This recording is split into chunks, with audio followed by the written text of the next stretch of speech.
তো গল্পটা শুরু হয় আজ থেকে বহু বছর আগে, যখন পাইরেট কিং গোল্ডি রজারকে সবার সামনে ফাঁসি দেওয়া হচ্ছিল।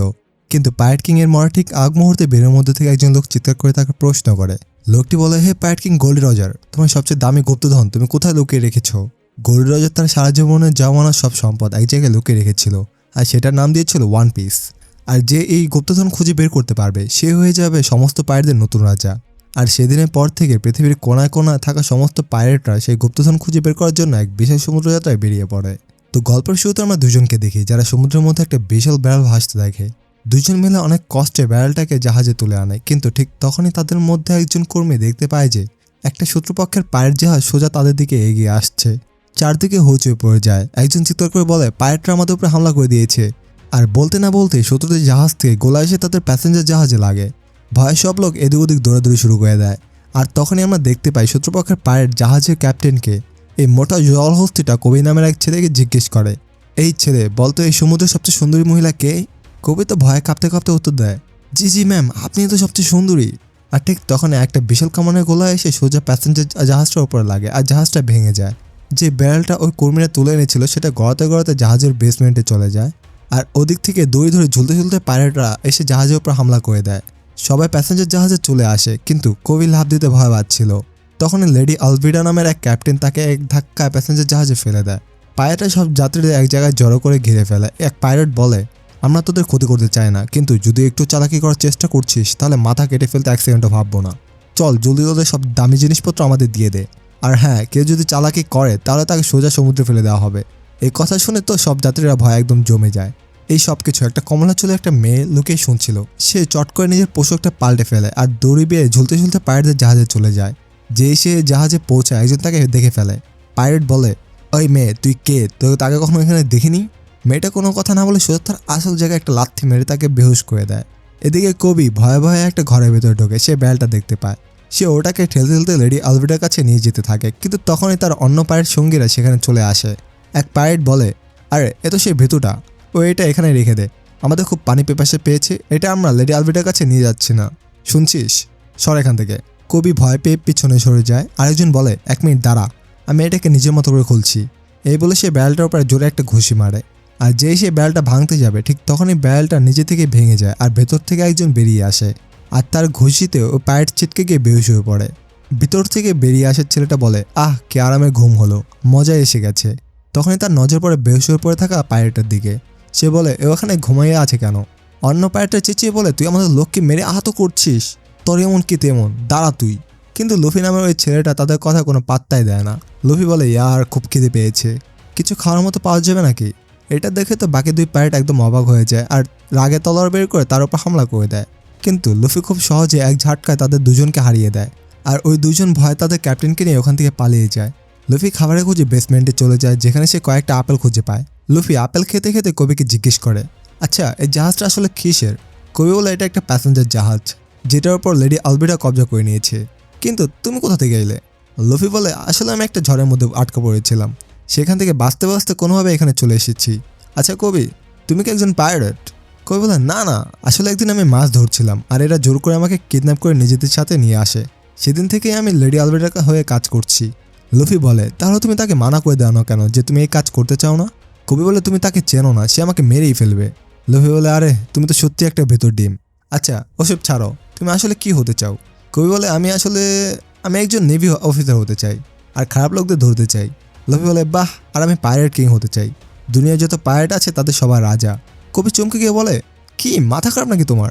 এর জন্য তোমাকে ওয়ান পিস গুপ্তধন খুঁজতে হবে, তুমি জানো ওটা কতটা কঠিন? পাগল হয়ে গেছো নাকি? আর ঠিক তখনই সেখানে একটা বিশাল বিস্ফোরণ হয়। লেডি আলভিডাও সেখানে চলে আসে আর বরাবরের মতো কবিকে জিজ্ঞেস করে, হে রে, এই দুনিয়ার সবচেয়ে সুন্দরী মহিলা কে? কেউ বলে, লেডি আলভিডা, আপনিই তো। লেডি বলে, কবি, তুই এই মোটা মহিলাটার কথাই বলছিলি? এই কথা শুনতে সব পাইরেটদের মুখ হাওয়া হয়ে যায়। তারা ভাবতে থাকে এবার লুফির কি হবে। লেডি আলভিডার এমন অপমান আজ পর্যন্ত কেউ করেনি। তখন লুফি লাফ দিয়ে একটা পাইরেটকে ঘুষি মারে আর কবিকে সাথে নিয়ে উপরে চলে আসে। লুফি একা আর তার সামনে পাইরেটদের বিশাল দল। সবাই মিলে লুফির উপর ঝাঁপিয়ে পড়ে। লুফি দৌড়ে পালাতে থাকে, কিন্তু তার রাবারের মতো শরীরের ক্ষমতা ব্যবহার করে সে সবাইকে হারিয়ে দেয়।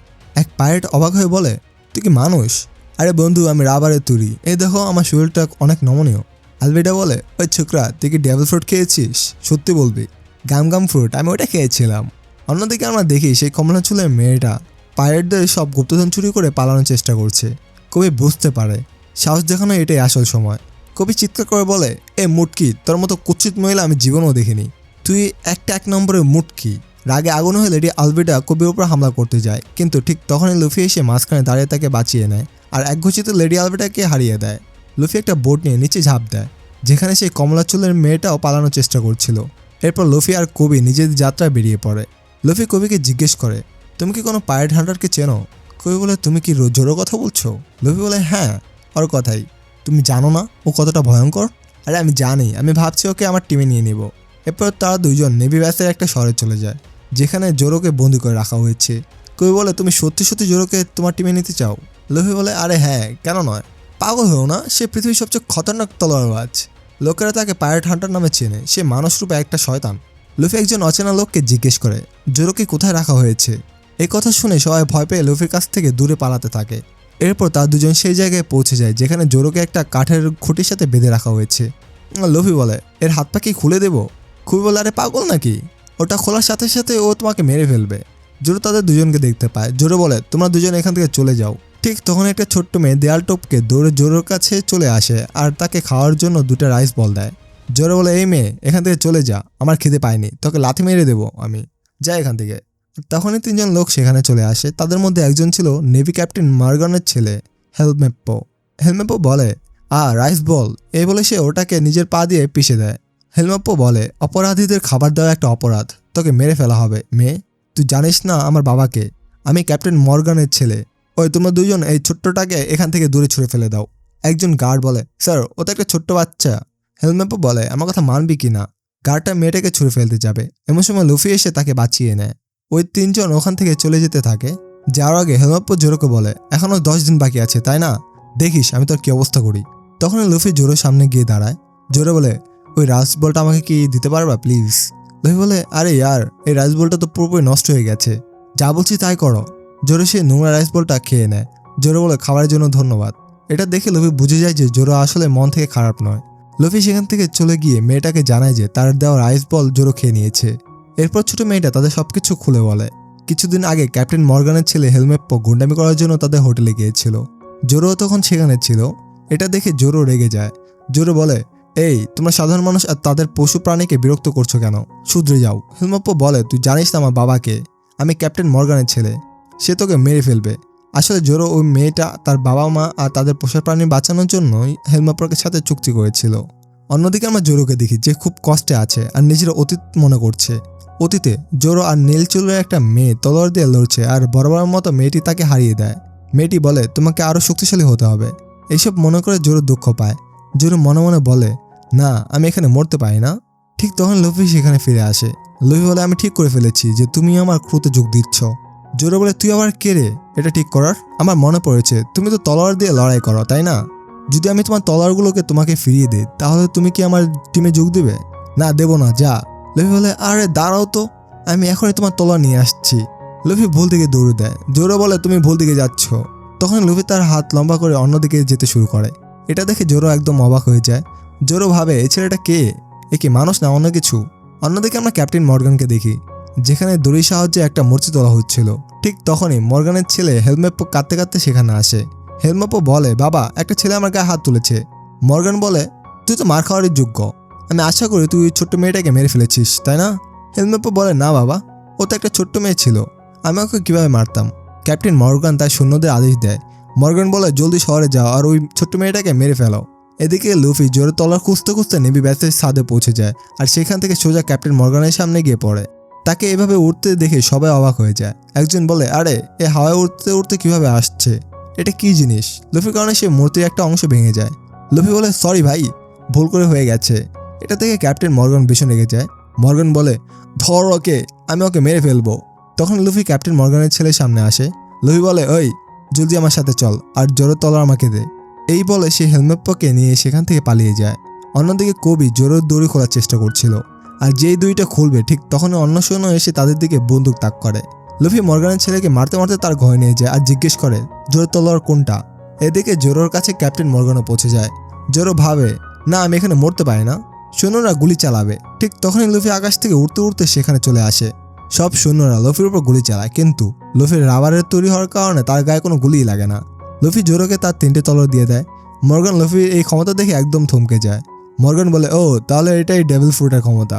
আসলে ডেভিল ফ্রুটের মধ্যে বিভিন্ন রকম রহস্যময় শক্তি থাকে, যেমন শরীরকে রাবারে পরিণত করার শক্তি, যেটা লুফির কাছে আছে কারণ সে গাম ফ্রুট খেয়েছিল, যার কারণে তার শরীর রাবারের মতো হয়ে গেছে। লুফি জোরোর দড়ি খুলতে শুরু করে, আর তখনই সৈন্যরা তাদের উপর হামলা করে দেয়। জোরো বলে, আরে জলদি খোল এটাকে, মেরে ফেলবো তো ওরা। আর যেই জোরোর দড়ি খুলে যায়, জোরো একটা তলোয়ার মুখে নেয় আর বাকি দুটো হাতে ধরে সব সৈন্যদের সামনে দাঁড়িয়ে যায়। লুফি বলে, ওয়াও কি কুল লাগছে, দারুণ তো জোরো। জোরো বলে, তোদের মধ্যে কেউ এক পা নাড়ালেই মারা পড়বে। এই কথা শুনে সবাই ভয় ভয়ে কাঁপতে শুরু করে, কারণ তারা জানে জোরো কতটা খতরনাক। জোরো লুফিকে বলে, হে লুফি, তোমাকে তো পাইরেট কিং হতে হবে তাই না? তোমার মতে আমার একটা স্বপ্ন আছে, দুনিয়ার সেরা তলোয়ারবাজি হওয়া। তখন লুফি জোরোকে নিচে ঝুঁকতে বলে আর নিজের পা লম্বা করে সব সৈন্যদের উপর হামলা করে। জোরো বলে, ভাই এটা তুমি কিভাবে করো? মনে হচ্ছে আমাকে কিছু একটা করতে হবে, তোমাদের দিয়ে কিচ্ছু হবে না। লুফি দৌড়ে মর্গানের কাছে যায় আর তার কোরালের মতো হাতের উপর হামলা করে। মর্গান বলে, তুই আমাকে মারার চেষ্টা করছিস? তুই জানিস আমি কে? আমি নেভির captain X hand Morgan. Morgan তার হাত দিয়ে লুফির উপর হামলা করে, কিন্তু লুফি লাফ দিয়ে তার আক্রমণ এড়িয়ে যায় আর তাকে একটা লাথি মারে। মর্গান গড়াতে গড়াতে পিছনে গিয়ে পড়ে। এটা দেখে ক্যাপ্টেন মর্গানের সব সৈন্যরা অবাক হয়ে যায়। একজন বলে, এ কে ভাই? এ তো আমাদের ক্যাপ্টেনকে ধুয়ে দিচ্ছে। তখনই মর্গানের ছেলে হেলমেপো সেখানে চলে আসে আর কবির দিকে বন্দুক তাক করে। হেলমেপো বলে, আমার বাবাকে ছেড়ে দে, নইলে তোর বন্ধু বাঁচবে না। লুফি বলে, আরে কবি এত সহজে ভয় পায় না, আমি মরে গেলেও তোর কি আসে যায় শয়তান লুফি। লুফি যেই তার হাত লম্বা করে হেলমেপোকে একটা ঘুষি মারতে যাবে, ঠিক তখনই মর্গান পেছন থেকে উঠে দাঁড়ায়, কিন্তু জোরে এসে লুফিকে বাঁচিয়ে নেয় আর মর্গানকে হারিয়ে দেয়। মর্গানের সব সৈন্যরা এটা দেখে খুব খুশি হয়ে যায়, কারণ মর্গান জোর করে তাদের সবাইকে নিজের শিষ্য বানিয়ে রেখেছিল। তারা রীতিমতো উৎসব করতে শুরু করে। এরপর সবাই একটা হোটেলের ভিতরে বসে থাকে। তখন কিছু নেভি অফিসার সেখানে আসে। অফিসার বলে, এক্সকিউজ মি, আপনারা কি পাইরেট? আমরা জানি আপনারা এই শহরকে মর্গানের হাত থেকে বাঁচিয়েছেন। আমরা আপনাদের কাছে কৃতজ্ঞ, কিন্তু আমরা নেভির লোক, আমরা পাইরেটদের আমাদের শহরে থাকার অনুমতি দিতে পারি না। লুফি বলে, হ্যাঁ ঠিক আছে, আমি বুঝতে পারছি, মনে হচ্ছে আমাদের এখান থেকে যাওয়া উচিত। আর লুফি আর জোরো সেখান থেকে চলে যায়। কবি অফিসারকে বলে, স্যার প্লিজ আমাকেও নেভিতে নিয়ে নেন না। অফিসার বলে, বাচ্চা তুমি জানো নেভিতে কত কষ্ট করতে হয়, কত সমস্যার সামনা করতে হয়, আজ থেকে তোমাকে সব সমস্যার সামনা করতে হবে। এই কথা শুনে কবি বুঝতে পারে যে তাকে নেভিতে নেওয়া হয়েছে, আর সে নেভি কমান্ডারকে একটা স্যালুট করে। অন্যদিকে লুফি আর জোরো তাদের বোটের কাছে পৌঁছে যায়। কবি আর সমস্ত নেভি অফিসাররা তাদের দুজনকে স্যালুট করে। এমনটা ইতিহাসে প্রথমবার ঘটল যে নেভির লোক পাইরেটদের স্যালুট করছে। লুফি আর জোরো নিজেদের নতুন যাত্রায় বেরিয়ে পড়ে। লুফি বলে, যাই হোক আমি পাইরেট কিং হয়ে ছাড়বো। আমি একজনকে কথা দিয়েছি যে আমি নিজের একটা ক্রু বানাবো আর ওয়ান পিস গুপ্তধন খুঁজে বের করবোই। এরপর আমরা 3জন পাইরেটকে দেখি। এক পাইরেট বলে, কি ব্যাপার, আজ তো আমরা দারুণ জিনিসপত্র লুট করেছি। হ্যাঁ, এবার হয়তো ক্যাপ্টেন বাগি আমাদের উপর আর রাগ করবে না। আসলে এরা 3জনই ছিল ক্যাপ্টেন বাগির ক্রু মেম্বার। ক্যাপ্টেন বাগিকে খুশি করার জন্য তারা কিছু গুপ্তধন লুট করেছিল। ঠিক তখনই তারা দেখতে পায় একটা বোট তাদের দিকে এগিয়ে আসছে, আর সেই বোটে ছিল নামি, সেই কমলা চুলের মেয়েটা। 3জন তাদের বোট নিয়ে নামের কাছে যায়। এক পাইরেট বলে, এই মেয়ে ওঠ। নাই বলে, আজকে সমুদ্রটা কি গরম তাই না? আমি তো প্রায় বেহুশি হয়ে যাচ্ছিলাম, আপনারা কি আমাকে একটু পানি দিতে পারবেন? তার বদলে আপনারা আমার যত খুশি গুপ্তধন নিয়ে নিতে পারেন। 3জন গুপ্তধনের বক্সের কাছে যায়, আর যেই সেটা খোলে দেখে ভেতরে একটা টেডি বিয়ার ছাড়া আর কিছুই নেই। আর তারা পিছনে ঘুরতেই দেখে নামি তাদের বোট চুরি করে সব গুপ্তধন নিয়ে পালিয়ে যাচ্ছে। অন্যদিকে আমরা লুফি আর জোরোকে দেখি। হঠাৎ হাওয়ায় লুফির টুপি উড়ে যায়। লুফি তার টুপির দিকে তাকিয়ে চিৎকার করে। লুফি বলে, শ্যাঙ্কস। তখনই আমরা একজন লোকের মুখ দেখি যে লুফিকে বলছে। লোকটি বলে, এই টুপিটা আমার জন্য খুব দামি লুফি। এরপর আমরা লুফির অতীতদের দেখতে পাই। লুফি আর শ্যাঙ্কস নামের এই লোকটি একটা বারের ভেতরে বসে আছে। লুফি বলে, শ্যাঙ্কস আমাকেও তোমার সাথে তোমাদের পরের মিশন নিয়ে চলো না প্লিজ। তখনই কিছু পাইরেট সেখানে আসে আর বারের দরজা ভেঙে ফেলে। এক পাইরেট ভেতরে এসে বলে, আমাদের মারামারি কোনো ইচ্ছা নেই, আমরা শুধু মদ চাই। বারটেন্ডার বলে, মাফ করবেন, মদ শেষ হয়ে গেছে। শ্যাঙ্কস বলে, হে বন্ধু আমি দুঃখিত, সব মদ আমি আর আমার ক্রু শেষ করে ফেলেছি।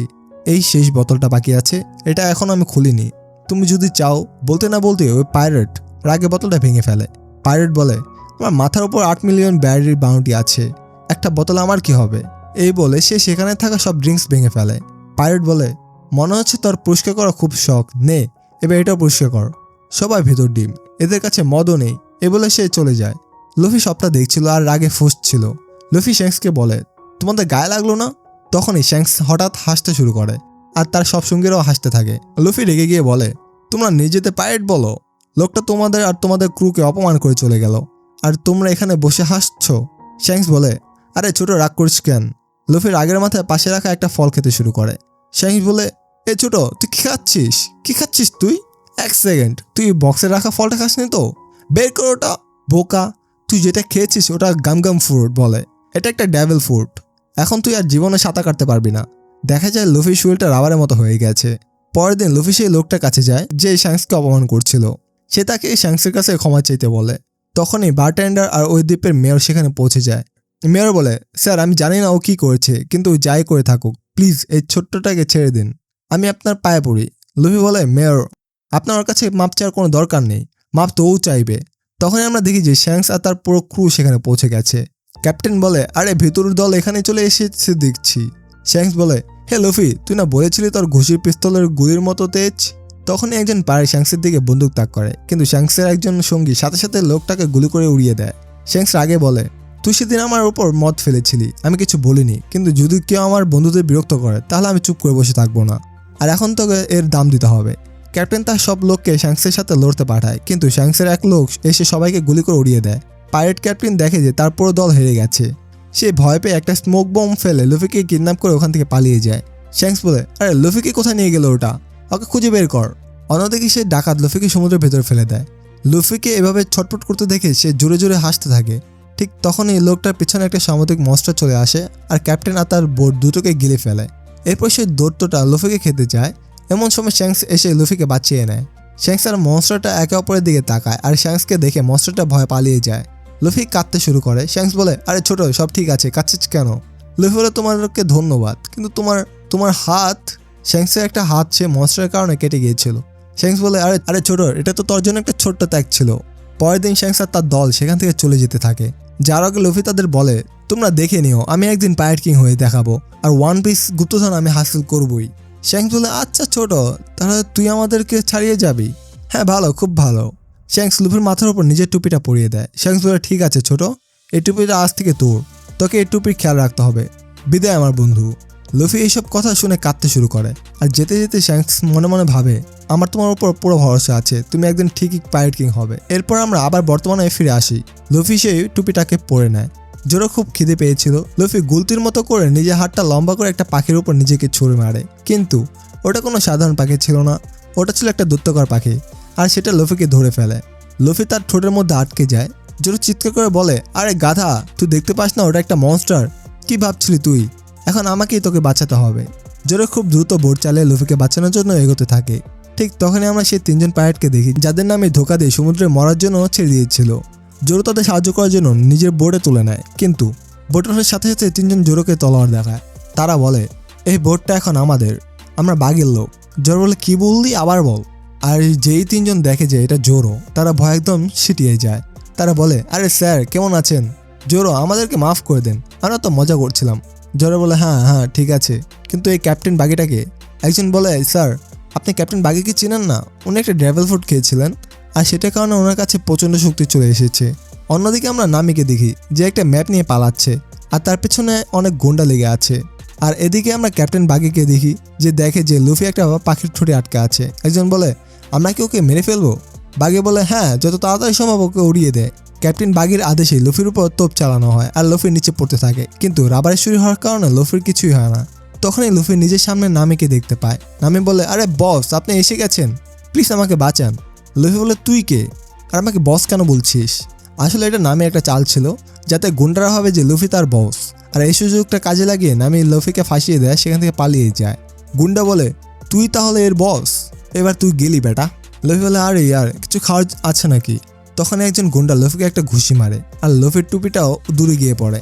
লুফি এই দেখে ভীষণ রেগে যায় আর তাকে একটা জোর ঘুষি মারে। লুফি বলে, আমার টুপিকে যদি আবার ছুঁয়েছিস তাহলে পরের বার তোর জান নিয়ে নিব। লুফি তার হাত বড় করে গামগাম পিস্তল ব্যবহার করে তিনজন পাইরেটকে হারিয়ে দেয়। নামি একটা ছাদের উপর দাঁড়িয়ে সবটা দেখছিল। নামি বলে, বাহ, তুমি তো অনেক শক্তিশালী।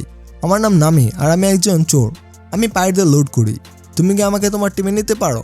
লুফি বলে, না, তোর মতো ফালতু মেয়ে আমার দরকার নেই, আপাতত আমার খুব খিদে পেয়েছে। নামি বলে, আচ্ছা এই কথা, ঠিক আছে আমি তোমাকে খাওয়াচ্ছি। লুফি খুশি হয়ে বলে, সত্যি? অন্যদিকে আমরা ক্যাপ্টেন বাগের হেডকোয়ার্টার দেখি। তার একজন গুন্ডা তাকে জানায় যে একটা মেয়ে তাদের ম্যাপ চুরি করে পালিয়ে গেছে। ঠিক তখনই ভুল করে ক্যাপ্টেন বাগের একজন লোক তার নাকের মজা ওড়ায়, কারণ ক্যাপ্টেন বাগের নাকটা অনেক বড় আর গোল অনেকটা জোকারের মতো। বাগি বলে, কি বললি তুই, আবার বলতো। একজন বলে, ভাই সাব এ তো গেল, এ আর বাঁচবে না। ক্যাপ্টেন বাগি হাত না লাগিয়ে সে পাইরেটের গলা ধরে তাকে হাওয়ায় তুলে ফেলে। পাইরেট বলে, মাফ করুন ক্যাপ্টেন বাগি, আর এমন ভুল হবে না। ক্যাপ্টেন বাগি তাকে মাফ করে দেয়। এদিকে নামি লুফিকে একটা বার্গার খাওয়ায় আর জানায় যে তার কাছে একটা গ্র্যান্ড লাইনের ম্যাপ আছে, সেই জায়গা যেখানে ওয়ান পিসের গুপ্তধন রাখা আছে। লুফি বলে, কি ব্যাপার, তুমি কি ম্যাপ দেখতে জানো? নামি বলে, হ্যাঁ আমি জানি, আমি একজন দক্ষ নেভিগেটর। লুফি বলে, দারুণ ব্যাপার, আমরা আরেকজন ক্রু মেম্বার পেয়ে গেলাম, আমি তোমাকে আমার ক্রুতে নেব। তখনই নামি জানালার বাইরে দেখে যে দুজন গুন্ডা তাকে ধরার কথা বলছে, কারণ সে ক্যাপ্টেন বাগের গ্র্যান্ড লাইনের ম্যাপ চুরি করেছে। তখনই নামি একটা বুদ্ধি বের করে। নামি বলে, ঠিক আছে, আমি তোমার ক্রুতে যোগ দেব, কিন্তু তোমাকে আমার কিছু শর্ত মানতে হবে। লুফি বলে, কি শর্ত? এরপর নামি লুফিকে দই দিয়ে বেঁধে ফেলে। নামি বলে, আসলে আমি তোমাকে অন্য কিছু পাইরেটদের সাথে দেখা করতে চাই, আর আমাদের লুফি তো 1 নম্বরের বোকা, সে নামের কথা রাজি হয়ে যায়। অন্যদিকে ক্যাপ্টেন বাগি খুব রেগেছিল। বাগি বলে, জলদি ওকে আমার সামনে নিয়ে আয়, আমি কাউকে ছাড়বো না। তখনই নামি লুফিকে ধরে তার সামনে নিয়ে যায় আর ক্যাপ্টেন বাগির ম্যাপ তাকে ফিরিয়ে দেয়।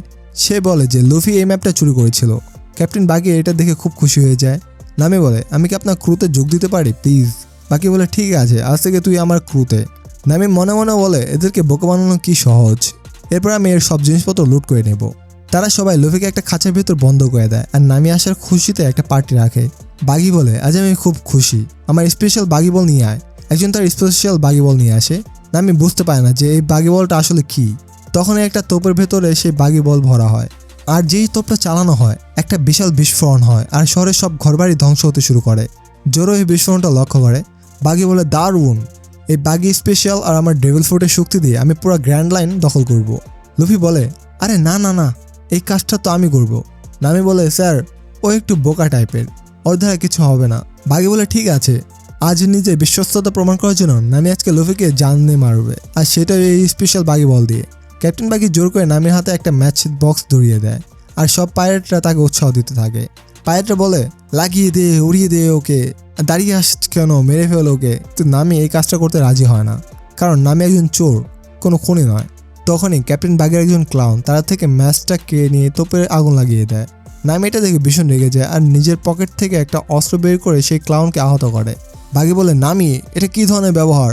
নামি বলে, আমাকে মাফ করবেন ক্যাপ্টেন বাগি। ক্যাপ্টেন বাগি নামিকে মারার জন্য কিছু গুন্ডা পাঠায়। নামি তাদের সাথে লড়াই করে। অন্যদিকে লুফি তো একদম প্যানিক করে ফেলে, কারণ তার দিকে একটা তোপ তাক করা আছে। লুফি বলে, ভাই পানি নিয়ে আয় কেউ, এটাকে নেভা, আমি মরতে চাই না। তখন নামি সেই তোপের কাছে যায় আর নিজের হাত দিয়ে আগুনটা নিভিয়ে দেয়, কিন্তু এর কারণে নামের হাত পড়ে যায় আর সেই যন্ত্রণা চিৎকার করে ওঠে। এটা দেখে লুফি অবাক হয়ে যায় যে নামি তার জন্য এতটা করছে। ক্যাপ্টেন বাগি সব পাইরেটরা নামের উপর হামলা করতে যাবে, ঠিক তখনই জোরো সেখানে পৌঁছে যায় আর নামিকে বাঁচিয়ে নেয়। জোরো বলে, সবাই মিলে একটা মেয়ের উপর হামলা করছিস, লজ্জা করে না তোদের? তোরা কেমন পুরুষ, হে কমলা চুলের মেয়ে, তোমার লাগেনি তো? নামি বলে, না আমি ঠিক আছি, আমার কিছু হয়নি। সব পাইরেটরা জোরোকে দেখে ভয় পেয়ে যায়। জোরো নিজের হাতে আর মুখে তলোয়ার ধরে নেয়। বাগি বলে, আমার সামনে তো 3 স্টাইল তলোয়ারবাজি কোনো কাজে আসবে না। তখনই জোরো ক্যাপ্টেন বাগের হাত আর পা কেটে ফেলে, কিন্তু ক্যাপ্টেন বাগের সব লোক হাসতে থাকে, কারণ জোরো পেটে কেউ একজন তলোয়ার ঢুকিয়ে দিয়েছে। আর জোরো পেছনে ঘুরতেই দেখে একটা কাটা হাত হাওয়ায় উঠছে। সেই হাত ক্যাপ্টেন বাগের কাছে ফিরে গিয়ে আবার জুড়ে যায়। জোরো বলে, ভাই সাব এটা এর কেমন ক্ষমতা? বাগি বলে, চপ চপ, এটাই সেই ফলের নাম যেটা আমি খেয়েছিলাম। লুফি বলে, বড় নাকওয়ালা, তুই চিটিং করছিস, তুই পেছন থেকে ওর উপর হামলা করেছিস। নামি বলে, আরে লুফি বোকার মতো নাক নিয়ে কেন কথা বলছিস, এবার মরবি তো। ক্যাপ্টেন বাগি নিজের হাত আলাদা করে লুফির উপর হামলা করে। লুফি তার অস্ত্রটা নিজের হাত দিয়ে ধরে ফেলে। লুফি বলে, জোরো এখান থেকে পালিয়ে যা। জোরো ক্যাপ্টেন বাগির সাথে লড়াই করতে শুরু করে দেয়। লড়তে লড়তে জোরো হঠাৎ করে সেই তোপের কাছে চলে যায়। বাগি বলে, এই ভীতু পালাচ্ছিস কোথায়, আয় আমার সামনা কর। জোরো তোপের কাছে গিয়ে ওটাকে ঘুরিয়ে ক্যাপ্টেন বাগির দিকে তাক করে আর নামে ওটায় আগুন লাগিয়ে দেয়। সেখানে একটা বিশাল বিস্ফোরণ হয় আর মনে হয় ক্যাপ্টেন বাগি মারা গেছে। জোরো লুফিকে নিয়ে ওখান থেকে যেতে থাকে। জোরো বলে, লুফি এই মেয়েটাকে? লুফি বলে, জোরো এ একজন নেভিগেটর আর আজ থেকে আমাদের ক্রু মেম্বার, ও আমাদের গ্র্যান্ড লাইনের রাস্তা দেখাবে। জোরো শরীর থেকে অনেক রক্ত পড়ছিল। ঠিক তখনই আমরা দেখি যে ক্যাপ্টেন বাগি মরেনি। বাগি বলে, এটা কি ভেবেছিল আমি নিজের তোপের আঘাতেই মারা যাবো? মজি তুই এখানে আছিস? মজি বলে, হ্যাঁ স্যার আমি এখানেই আছি, আপনি যদি কিছু মনে না করেন আমি কি জোরোর মাথাটা আপনার কাছে নিয়ে আসবো? বাগি বলে, হ্যাঁ এটা খুব ভালো হবে, জলদি যা। জোরো খুব কষ্টে লুফিকে টানতে টানতে নিয়ে যাচ্ছিল।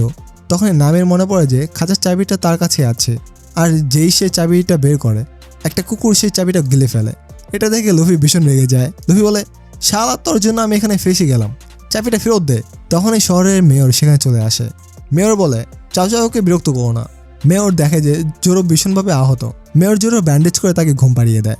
এরপর মেয়র লুফি আর নামিকে জানায় যে কুকুরটার নাম চাও চাও, আর তাদের ঠিক পেছনে যে দোকানটা আছে সে 24 ঘন্টা ওটার পাহারা দেয়। এই দোকানটা ছিল কুকুরটার মালিকের, কিন্তু তার মালিক মারা গেছে আর কুকুরটা আজও তার অপেক্ষায় বসে আছে। এই কথা শুনে লুফি খুব দুঃখী হয়ে যায়। ঠিক তখনই মুজি নামে আরেকজন ভিলেন সেখানে চলে আসে। মেয়র বলে, আরে এ তো মুজি বিস্ট্রেমার। মুজি এখানে চলে এসেছে, পালাও। লুফির মাথার উপরে একটা বিশাল ছায়া পড়ে। মুজি বলে, আমার নাম বিস্ট্রেমার মুজি, আর আমি বগির ক্রু মেম্বার। মুজি একটা সিংহের উপর বসেছিল। মুজি বলে, আমাকে শুধু বলো যে জোরো কোথায় আছে, আমি ওর মাথা কাটতে চাই। কিন্তু লুফি বলতে অস্বীকার করে। মুজি সিংহ লুফির উপর হামলা করে। চাও চাও ভীষণভাবে মার খাচ্ছিল। মুজি তাকে খুব মারে। চাও চাও তার মালিককে খুব ভালোবাসতো, তার সব কাজে সাহায্য করত, তাই সে শেষ নিঃশ্বাস পর্যন্ত তার মালিকের দোকান রক্ষা করার জন্য লড়ে যায়। চাও চাও রক্ত ভিজে যায় কিন্তু হার মানে না। মুজি চাও চাওয়ের মালিকের দোকানটা জ্বালিয়ে দেয়, সেখান থেকে চলে যায়। মুজি পুরো শহরে জোরোকে খুঁজতে থাকে। ঠিক তখনই লুফি তাদের সামনে চলে আসে। মুজি লুফির উপর হামলা করে, কিন্তু লুফি তার হাত বড় করে জিলাপের মতো ঘুরিয়ে সিংহের মুখ ধরে ফেলে আর সিংহটাকে গোল গোল ঘুরিয়ে মেরে ফেলে। মুজি বলে, আমি তোর কাছে মাপ চাইছি। লুফি বলে, তোর মাপ চাওয়া এই কুকুরটার ঘর আর তার স্মৃতিগুলো ফিরে আসবে না, আর আমি এখন তোর পেছনে একটা লাথি মারতে চলেছি, তুই খুব ভুল করছিস। এই বলে সে মুজিকে মাটিতে আছাড় মারে। অন্যদিকে চাও চাও খুব দুঃখী হয়ে যায়, কারণ তার মালিকের সেই স্মৃতিটুকু শেষ হয়ে গেছে। নামি চাও চাওকে দেখে খুব দুঃখ পায়। নামি লুফিকে বলে, ও তো একজন পাইরেট ছিল আর তুমি একজন পাইরেট, ওই কুকুরটা সবকিছু কেড়ে নিল। যদি মুজি তোমাকে খেয়ে ফেলতো, তোমাদের পাইরেটদের মধ্যে একটু দয়া নেই। লুফি চাও চাওকে তার মালিকের শেষ স্মৃতির চিহ্ন হিসেবে একটা পেট ফুডের প্যাকেট দেয়। লুফি বলে, মাফ করিস বন্ধু, আমি শুধু এটুকুই বাঁচাতে পেরেছি। চাচু সেই পেট ফুড মুখে নিয়ে চলে যায়। লুফি বলে, গুড লাক বন্ধু, তোমার যাত্রা শুভ হোক। নামি এটাতে খুব খুশি হয় যে লুফি আসলে ভালো মানুষ, বাকি পাইরেটদের মতো নয়। অন্যদিকে মুজি ক্যাপ্টেন বাগের কাছে যায়। মুজি বলে, মাফ করবেন, আমি ওকে হারাতে পারিনি, আমি ব্যর্থ হয়েছি। বগি বলে, তোর থেকে এই আশা করিনি আমি, একটা ছোট কাজ থেকে হেরে এলি। বাগি বল তৈরি কর, এখন আমাকে কিছু করতে হবে। স্পেশাল বাগি বল ব্যবহার করে চারদিকে ধ্বংসলীলা শুরু হয়ে যায়। লুফি, নামি আর মেয়র এই বিস্ফোরণ লক্ষ্য করে। নামি বলে, আরে সর্বনাশ, ও ঘরে তো জোরো ঘুমাচ্ছিল, যেটা ফেটে গেল। মনে হচ্ছে জোরো আর বেঁচে নেই। কিন্তু তখনই আমরা দেখি যে জোরো বেঁচে আছে। লুফি বলে, আরে জোরো তুমি বেঁচে আছো, যাক বাঁচে গেল। মেয়র বলে, 40 বছর লাগিয়েছি আমি এই শহরটা বানাতে, কোনো এলেবেলের লোককে এটা ধ্বংস করতে দেবো না। ওই ক্যাপ্টেন বাগি বাঁচবে না। আর লুফি বলে, আরে থামুন, আপনি একজন বয়স্ক মানুষ, আপনি কিছু করতে পারবেন না। কিন্তু মেয়র শোনে না আর ক্যাপ্টেন বাগিকে মারতে চলে যায়। জোরে বলে, নামি চিন্তা করো না, আর কিছু হবে না। লুফি আমিও ওর সাথে যাব। অন্যদিকে ক্যাপ্টেন বাগির দ্বিতীয় বাগি বল তৈরি হয়ে গেছে। ঠিক তখনই মেয়র সেখানে পৌঁছে যায়। মেয়র বলে, বাগি দা জোকার, বাইরে আয়, হিম্মত থাকলে আমার সাথে লড়। বাগি বলে, মনে হচ্ছে বউটা ক্ষেপে আছে। ক্যাপ্টেন বাগি তার কাটা হাত দিয়ে মেয়রের গলা টিপে ধরে আর তার উপর বাগি বল চালানোর আদেশ দেয়। কিন্তু ঠিক তখনই লুফি আসে মেয়রকে বাঁচিয়ে নেয়। লুফি বলে, আর এখন আমি তোর পিছনে একটা লাথি মারবো, যেমনটা আমি তোকে কথা দিয়েছিলাম। বাগি বলে, তোর এসব বলার হিম্মত কি করে হলো, এখন আমি তোকে দেখাচ্ছি মজা। মেয়র বাগিকে দেখে ভীষণ রেগে যায় আর তাকে মারতে এগোতে থাকে, কিন্তু লুফি মেয়রের মাথায় একটা আঘাত করে, তাকে বেহুশ করে দেয়। নামি বলে, শালা এটা তুই কি করলি, ওই তো আমাদের টিমের ছিল। লুফি বলে, আরে নামি চিন্তা করো না, আমি এটা ওনার ভালোর জন্যই করেছি। হ্যাঁ লুফি, ভালোই করেছো, এমনিতেও উনি ক্যাপ্টেন বাগির সাথে লড়লে মারা যেতেন। জোরে বলে, কিন্তু শালা ওনার মাথায় কেন মারলি, অন্য কোথাও মারতে পারতিস। লুফি বলে, মাফ করিস হে বড় নাকওয়ালা ক্যাপ্টেন বাগি। ক্যাপ্টেন বাগি এটা শুনে রাগে আগুন হয়ে যায় আর তার সব ক্রু মেম্বাররা হাসতে শুরু করে। জোরে বলে, লুফি তুই পাগল, এবার মরবি তুই। ক্যাপ্টেন বাগি তার বাগি স্পেশাল তৈরি করে। লুফি বলে, ঠিক আছে, এই খেপে গেছে, তোমরা এখান থেকে যাও, আমি একে সামলাচ্ছি। ক্যাপ্টেন বাগি তার স্পেশাল অস্ত্র দিয়ে লুফির উপর হামলা করে, কিন্তু লুফি তার পেটটা বেলুনের মতো ফুলিয়ে নেয় আর বাগি স্পেশালকে নিজের পেটের ভেতর নিয়ে আবার তার দিকে ছুঁড়ে মারে। তাদের উপর একটা বড় হামলা হয়। নামি পিছনে দাঁড়িয়ে এসব দেখে প্যারেশান হয়ে যাচ্ছিল।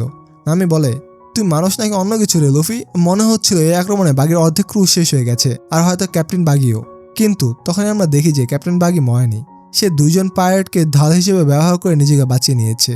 তখনই কাবাজি নামের একজন ভিলন সেখানে চলে আসে, যে মুজি সিংহটাকে ধরে রেখেছিল। মুজি বলে, তুই আমার সিংহের কি অবস্থা করেছিস। কাবাজি বলে, আরে আমি ওকে ঢাল হিসেবে ব্যবহার করেছিলাম, আমাকে মাফ করিস। মুজি সিংহ খুব আহত ছিল, সে রাগে কাবাজির উপর হামলা করতে যায়, কিন্তু কাবাজি তাকে এক লাথিতে উড়িয়ে দেয় আর সাথে সাথে লুফিও তাকে একটা লাথি মারে আর মুজি দেওয়ালে ধাক্কা খেয়ে বেহুশ হয়ে যায়। কাবাজি ক্যাপ্টেন বাগের কাছে যায়। কাবাজি বলে, স্যার আমাকে একটা সুযোগ দিন প্লিজ। বাগি বলে ঠিক আছে, তোর অ্যাক্রোব্যাট ডান্স দেখাই দে সবাইকে। কাবাজি নিজের একটা সাইকেল বের করে আর তলোয়ার নিয়ে লুফির দিকে এগোতে থাকে। আর যে লুফিকে মারতে যাবে ঠিক তখনই জোরো তার সামনে চলে আসে। জোরো বলে তুমি তলোয়ার দিয়ে লড়াই করো, হ্যাঁ তাহলে চলো এসো আমার সাথে লড়ো। কাবাজি বলে আমি খুবই ভাগ্যবান যে তোমার সাথে লড়ার সুযোগ পেলাম।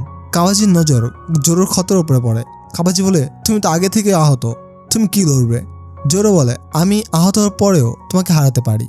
তখনই কাবাজি নিজের মুখ থেকে আগুন বের করতে থাকে আর ইচ্ছে করে জোরোর গভীর ক্ষতের উপর হামলা করে।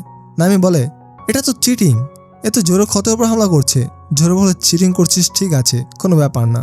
কাবাজি আবার জোরের উপর হামলা করে। নামি বলে আরে লুফি দাঁড়িয়ে কি দেখছিস, গিয়ে আর সাহায্য কর। কাবাজি জোরোর দিকে শেষ হামলা করার জন্য এগিয়ে যায়, কিন্তু তখনই জোরো উঠে দাঁড়ায়। কাবাজি জোরোর পেটে তলোয়ার ঢুকিয়ে দেয় ঠিক সেই জায়গায় যেখানে জোরোর আঘাত লেগেছিল। জোরো বলে কোনো ব্যাপার না, এবার আমি তোকে দেখাবো যে তোর আর আমার মধ্যে পার্থক্য কি আছে। লুফি বলে কি ব্যাপার জোরো, খুব কুল লাগছে। জোরো বলে আমি যদি তোর মতো একটা সাধারণ লোকের কাছে হেরে যাই তাহলে আমি কিভাবে এই দুনিয়ার সেরা তলোয়ারবাজ হব? আমি তোকে হারিয়ে ছাড়বো। জোরো একটা তলোয়ার মুখে নেয় আর দুটো তলোয়ার হাতে ধরে তার 3 সরি স্টার ব্যবহার করার জন্য, কিন্তু নামের এই লড়াইয়ে কোনো আগ্রহ ছিল না। সে ক্যাপ্টেন বাগির গুপ্তধন খোঁজার জন্য বেসমেন্টে চলে যায়। কাবাজি একটা খতরনাক কৌশল ব্যবহার করে, acrobat technique, the dance of 100 tops, আর অনেকগুলো লাট্টু জোরো দিকে ছুঁড়ে মারে, কিন্তু জোরো তার তলোয়ার দিয়ে সব লাট্টু কেটে ফেলে। তখনই জোরো লক্ষ্য করে যে পেছন থেকে ক্যাপ্টেন বাগের হাত আর ওপর থেকে কাবাজিও তলোয়ার নিয়ে তার উপর হামলা করতে আসছে। নামি বলে এটা তো চিটিং করতে শুরু করে দিয়েছে, কোনো ব্যাপার না। ঠিক তখন লুফি ক্যাপ্টেন বাগের হাতের উপর পা রেখে দেয়। লুফি বলে জোরো লড়াইয়ের থেকে দূরে থাকবি, বুঝছিস? অন্যদিকে নামি ক্যাপ্টেন বাগের গুপ্তধনের মধ্যে থেকে গ্র্যান্ড লাইনের ম্যাপটা খুঁজে পায়। এদিকে কাবাজি জোরোকে ভীষণভাবে আহত করে দেয়। কাবাজি বলে আমি খুব অবাক হয়েছি, তোমার পেটে এত বড় ক্ষত, তারপর তুমি আমার সাথে লড়ছো। তোমার ব্যাপারে যা শুনেছিলাম সবই সত্যি। কাবাজি জোরোর উপর শেষবারের মতো হামলা করতে এগিয়ে যায়, কিন্তু তখনই জোরো তার স্পেশাল অ্যাটাক উনিগিরি ব্যবহার করে। এই আক্রমণটা খুব খতরনাক আর জোরো কাবাজির বুক চিরে ফেলে। তার খেলা এখানে শেষ হয়ে যায়। জোরো তাকে হারানোর পর ওখানে ঘুমিয়ে পড়ে। আর তখন ক্যাপ্টেন বাগি লুফির সামনে চলে আসে। বাগি বলে এবার তোকে শেষ করার পর আমি গ্র্যান্ড লাইনে যাব। লুফি বলে হ্যাঁ আমিও ওখানে যেতে চাই, আমাকে পাইরেটদের রাজা হতে হবে। বাগি বলে তোর এই কথাগুলো আর তোর এই টুপিটা আমাকে সেই লাল চুলের লোকটার কথা মনে পড়ে দিচ্ছে। লুফি বলে লাল চুলের লোক, তুমি কি চেনো? বাগি বলে হ্যাঁ চিনি, কিন্তু তাতে কি আসে যায়, এটা জানার জন্য তুই আর বেঁচে থাকবি না। বাগি তার হাতে অনেকগুলো ছুরি নিয়ে নেয়, হাতটা আলাদা করে আর চাকার মতো ঘুরিয়ে লুফির উপর হামলা করে। লুফি তার হাত বড় করে আক্রমণটা এড়িয়ে যায় আর গামগাম পিস্তল ব্যবহার করে যে বাগির উপর হামলা করে ক্যাপ্টেন বাগি তার ঘাড়টা আলাদা করে ফেলে। তখনই বাগের ছুরিওয়ালা হাতটা লুফির দিকে এগোতে থাকে। লুফি সেটা এড়িয়ে যায়, কিন্তু এতে তার টুপিটা কেটে যায়। লুফি রেগে গিয়ে বলে ইউ বাস্টার্ড, তোকে আমি ছাড়বো না। তোর হিম্মত কি করে হলো তুই আমার টুপি নষ্ট করলি? এবার তুই বাঁচবি না। ক্যাপ্টেন বাগি লুফির উপর হামলা করে আর তার টুপিতে 3টা ফুটো হয়ে যায়। লুফি শ্যাঙ্কসের কথা মনে পড়ে যায়। শ্যাঙ্কস অনেক ভরসা করে লুফিকে এই টুপিটা দিয়েছিল। বাগি বলে আরে কি টুপি রে এটা তোর? এটা আমাকে ওর কথাই মনে পড়ে দেয়। তুই জানিস এটা কার টুপি? এটা শ্যাঙ্কসের টুপি, একজন মহান পাইরেটের। তুই এই কথা কোনোদিন বুঝবি না। বাকি টুপিটাকে নিচে ফেলে দেয়। বাগি বলে আচ্ছা তাহলে তুই সেই শ্যাঙ্কসের কথা বলছিস? হ্যাঁ আমি ওকে চিনি, আমি ওর সাথে ট্রেনিং নিয়েছি, আমরা 1 বছর আগে একসাথে কাজ করতাম। বাগি লুফির টুপিকে পা দিয়ে পিষে দেয়। লুফি বলে শ্যাঙ্কস একজন মহান মানুষ, তোর হিম্মত কি করে হলো? লুফি ক্যাপ্টেন বাগির উপর হামলা করে তাকে নিচে ফেলে দেয়। লুফি বলে বল আমাকে শ্যাঙ্কস কোথায় আছে, নইলে তোকে এখনই মেরে ফেলবো। বাগি বলে আমি ওই শ্যাঙ্কসকে কোনোদিন মাফ করবো না, যতক্ষণ আমি বেঁচে আছি ততক্ষণ ওকে গালি দিয়ে যাব। এরপর আমরা শ্যাঙ্কস আর বাগির অতীত দেখি। শ্যাঙ্কস আর বাগি একে অপরের সাথে লড়ছিল। বাগি বলে আমি নর্থ পোলে যাব, শ্যাঙ্কস বলে না আমরা সাউথ পোলে যাব, বুঝেছিস? তখনই পেছন থেকে তাদের ক্যাপ্টেন এসে দুজনের মাথায় একটা করে ঘুষি মারে। ক্যাপ্টেন বলে কার কি আসে যায়, তোরা কোথায় যাবি, চলবে তো আমরাই। হে সব ক্রুরা, লড়াইয়ের সময় হয়ে গেছে, সবাই তৈরি হয়ে যাও। তারা শত্রুপক্ষে একটা পাইরেট জাহাজের উপর কামান দিয়ে হামলা করে আর 2 জাহাজের মধ্যে লড়াই শুরু হয়ে যায়। লড়াই করার সময় বাগি একটা শত্রু পকেট থেকে একটা ম্যাপ নেয়। এটা ছিল একটা গুপ্তধনের ম্যাপ। বাগি বলে বাহ, এটা একটা গুপ্তধনের ম্যাপ, মনে হচ্ছে আমি বুঝে গেছি আমাকে জীবনে কি করতে হবে। কিছুক্ষণ পর সন্ধ্যা হয়ে যায়। শ্যাঙ্কস বলে হে বন্ধু, তুই তো আমাকে কোনোদিন বললি না যে তুই জীবনে আসলে কি করতে চাস। বাগি বলে আরে হ্যাঁ ইয়ার, আমাকে নিজের একটা ক্রু বানাতে হবে আর পুরো দুনিয়া ঘুরতে হবে। শ্যাঙ্কস বলে দারুণ, তুই কি ডেভিল ফ্রুটের ব্যাপারে শুনেছিস? বাগি বলে আরে হ্যাঁ, ওটা আমরা লুটের মালে পেয়েছি। ওটা যে খায় তার মধ্যে অসীম শক্তি চলে আসে বিভিন্ন ধরনের, কিন্তু যে ডেভিল ফ্রুট খায় সমুদ্র তাকে ঘৃণা করতে শুরু করে আর তার থেকে সাঁতার কাটার শক্তি কেড়ে নেয়। কোনো বোকাই এটা খাবে। শ্যাঙ্কস বলে কিন্তু আমি ওটা বিক্রি করতে পারি। আর পরের দিন সকালে বাগি সবার সামনে সেই ডেভিল ফ্রুটটা খেয়ে ফেলে। একজন বলে আরে কি করলি, এ তো ওটা খেয়ে ফেললো। শ্যাঙ্কস বলে হে বাগি, তো শুনে কি অন্যরকম কিছু লাগছে? বাঘি বলে, আরে না ইয়ার, আমার তো কিছুই আলাদা লাগছে না।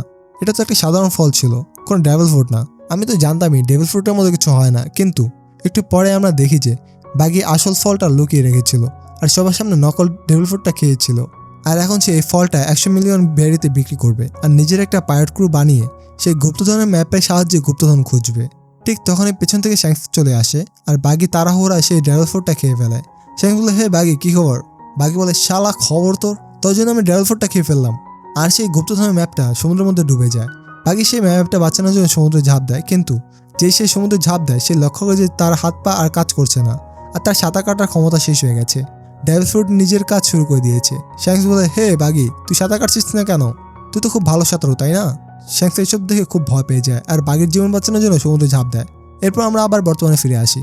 লুফি বলে, তাহলে শ্যাংক্স তোমার জীবন বাঁচিয়েছিল? বাঘি বলে, হ্যাঁ হ্যাঁ, ও আমার জীবন বাঁচিয়েছিল, কিন্তু আমি আমার পরিকল্পনা 100 বছর পিছিয়ে গেলাম। আর পানিতে না হোক মাটিতে তো আমি গুপ্তধন খুঁজতেই পারি। আর বন্ধুরা, এখানে এই পর্বটা শেষ হয়। পরবর্তী পার্টের জন্য কমেন্টে জানিয়ে দিবেন।